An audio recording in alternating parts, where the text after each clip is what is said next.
There are several things that are happening in the news today, in recent days.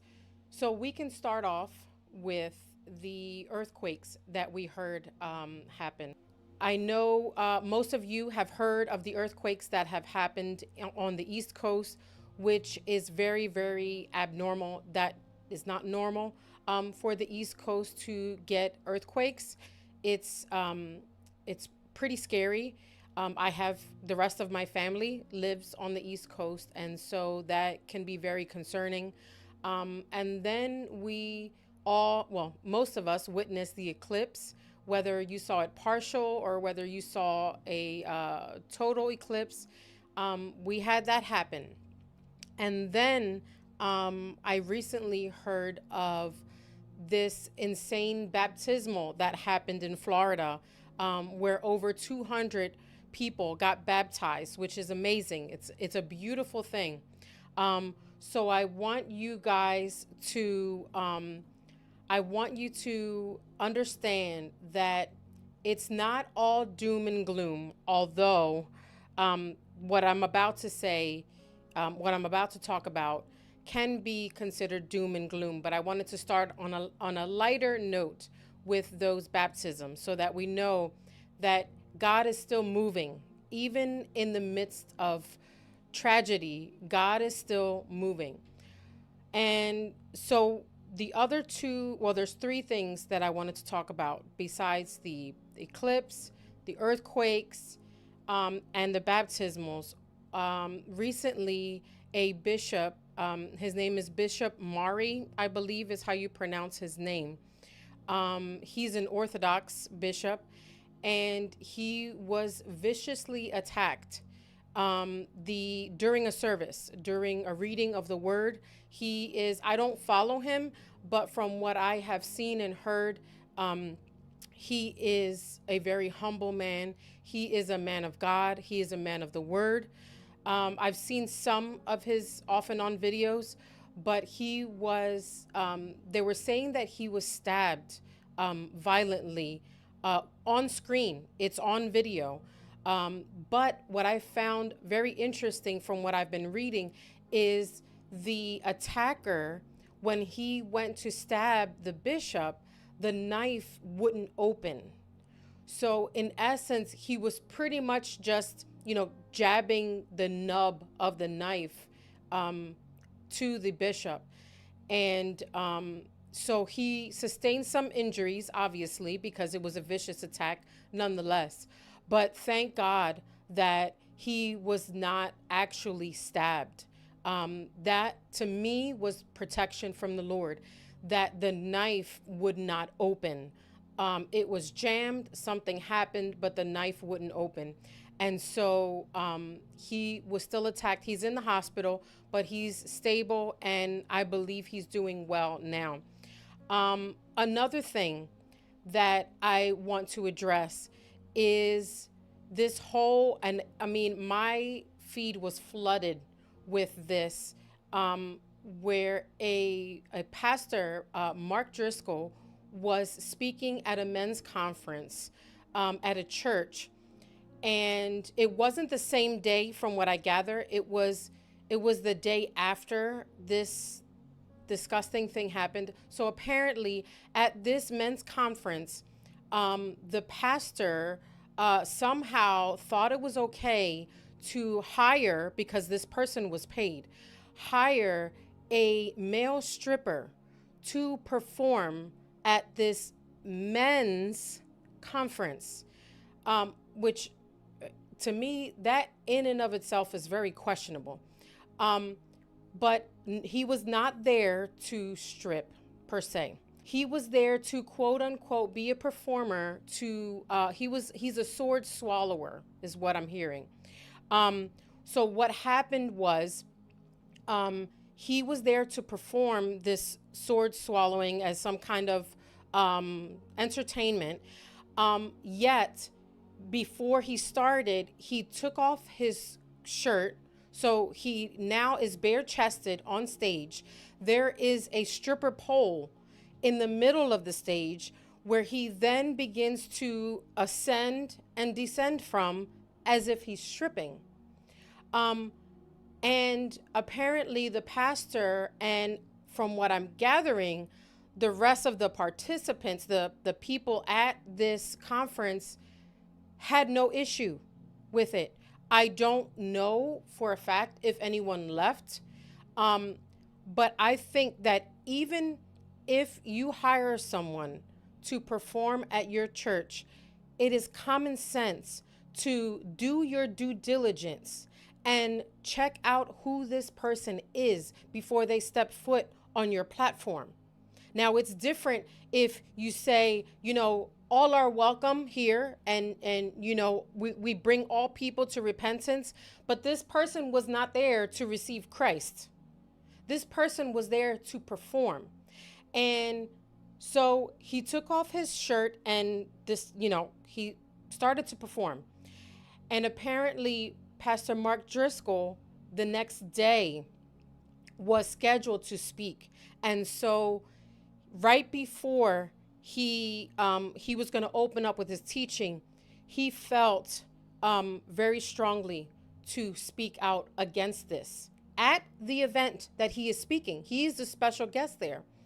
And so he very humbly, now I want to say this for just so everybody knows, I don't agree with everything that Mark Driscoll has ever said and done, because there are things that I heard him say in the past that are questionable, that I don't agree with. However, in this particular instance, he was 110% correct. He went on his knees and took his hat off as a symbol of humbling himself and not pointing fingers to condemn and to judge. But he was clearly heartbroken at what he saw. And so he called out the spirit. He didn't call out the pastor. He didn't call out any church leaders. He called out the spirit that was behind what took place there the night before. And instead of receiving this correction, which to me, it's a correction because it was done publicly. Pastor then tells Mark Driscoll that he is out of line and that he needs to leave. Brothers and sisters, I want you to see, if you didn't already see it, the state of the church. We only hope and pray that every leader in the faith is as bold as he is. Let's say the pastor had no idea that he was going to go up a pole and all this stuff, right? Let's just try to give him the benefit of the doubt. As soon as that gentleman took his shirt off and was bare-chested on what should be a holy place, holy ground, that right there, the pastor should have stood up and said, no, you're not doing this here. You can perform whatever you were going to perform with the swords, but I'm going to need you to put your shirt back on. That is what that pastor should have done. From what I heard from someone that was there, they said, there was a bunch of entertainers and there was a lot of things happening. Why do you need entertainers is another question. Why do you feel the need to entertain the church? Why not open your conference in deep intercession and worship? Why not do that? Why do you need some kind of secular entertainment? If this is the direction that you're trying to lead your men, it's no wonder most men want really nothing to do with church, because the church doesn't even know how to teach these men how to be godly men without bringing in secular things. So everything about that was wrong. That pastor should have stood up right in that second that that man took his shirt off. Or I would have even questioned, why is there a pole at the altar? Why is there a pole there? Kind of sounds like an astropole, which is what Mark described it as, and he's 100% correct. Anyway, I'm not going to continue to go down that rabbit hole, but just so you know, that's another thing that has happened in the recent days. Now, the last thing that I want to talk about before we get into our teaching today is the state of Arizona. Now, this is where I'm going to make some people upset.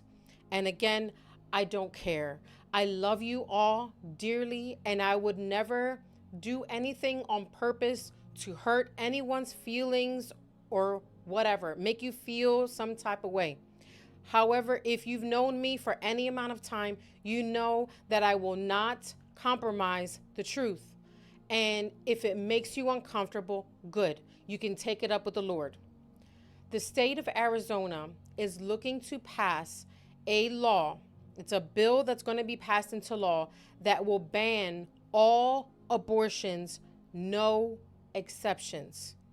And I will tell you right now, I am 110% in support of that bill being turned into law. No exceptions. Now, do you want to know why I say no exceptions? Because if you look at an ultrasound, two different ultrasounds, two different babies, which one can you tell me was conceived in rape? Neither one. You can't tell me.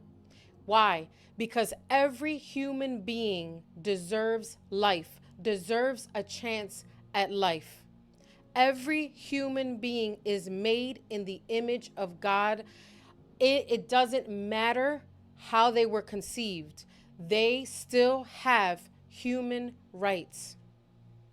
And I'm not even going to go down that rabbit trail, but if you want to know more information on this whole big excuse of what if a woman is raped and what if it's an incest, that is the two questions that have been exhausted for the past, I don't know, several decades.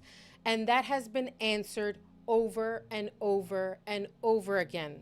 I'm not going to get into it here because you can easily Google it, YouTube it, whatever it is, you will find the answer because that has been answered so many different times. Irregardless, every human being deserves the right to live.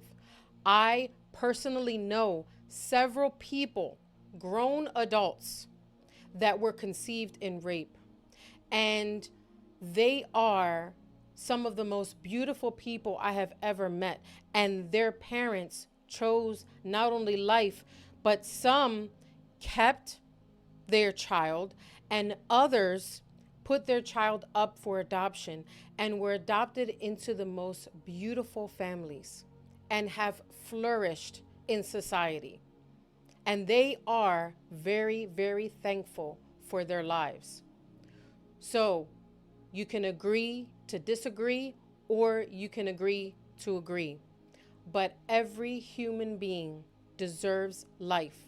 And I will tell you that I hope and pray that Arizona passes that so that we can finally have some kind of respect for human life, for all human life. Now, think about everything I just said. I'm just going to sum it up real quick. We have so many things going on, from earthquakes to now the most obvious is the war in Israel, once again, with Iran. So think about it. What are the signs of the end times? And what are the signs we are seeing from what I just described that happened within what, 2 weeks? Within a 2-week span. We have literally seen almost every single end times sign in the last 2 weeks. Earthquakes, compromise in the church.